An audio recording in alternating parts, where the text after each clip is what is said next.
is a resolution commending and congratulating Melody Recto Basinang of Passi City and Jefferson Tadulan Orr of Leon in garnering top 6 and top 7 respectively in the November 2022 Agriculturist Licensure Examination. Whereas last November 22, 23, and 24, 2022, the PRC conducted the Agriculturist Licensure Examination in the cities of Manila, Bagiuo, Cagayan de Oro, Cebu, Davao, Iloilo, Koronadal, Legaspi, Lucena, Pagadian, Pampanga, Rosales, Tacloban, Tigulo, and Zamboanga.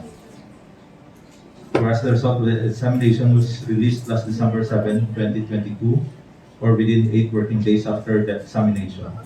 Whereas Melody Recto Basinang of Passi City, Iloilo, who studied at CPU, garnered the top 6 with a rating of 85.5%, and Jefferson Tadulan Orr of Leon, Iloilo, who studied at Iloilo Science and Technology University, former WBCST, Leon, garnered the top 7 with a rating of 85.33%.